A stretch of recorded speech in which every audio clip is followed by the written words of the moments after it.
এইটা হচ্ছে কাঁচা আম, যেটা আমি এখন জুস বানাবো। আর এটা হচ্ছে 350 ml এর একটা গ্লাস, অর্থাৎ এই 350 ml এর গ্লাস মাত্র 60 টাকা করে আমরা বিক্রি করতেছি কাঁচা আমের। তো চলেন একটা আমরা কাঁচা আমের জুস কিভাবে বানাই বা কিভাবে বিক্রি করি আপনাদেরকে দেখাই। তো আমি প্রথমে এটা ধুয়ে নিছি, তারপরে আবার ধুয়ে নিলাম।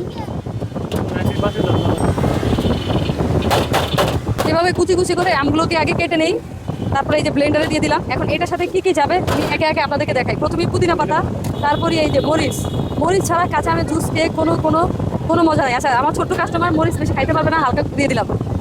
আর এইটা হচ্ছে গিয়ে বিট লবণ, যেটা কাঁচা আমের সাথে যাবে। এখানে একটু চিনি দিয়ে দিলাম, আর হালকা দিব লেবুর রস। একটু টক টক একটা ফ্লেভার আসবে, কারণ এখনকার যে আমগুলো আছে এগুলো টক আম নাই, টক মিষ্টি আম। তো কাঁচা আমের জন্য সর্বোচ্চ বেস্ট হচ্ছে গিয়ে টক আমটা। আর এটার সাথে আমরা দিয়ে দিব যে বরফ।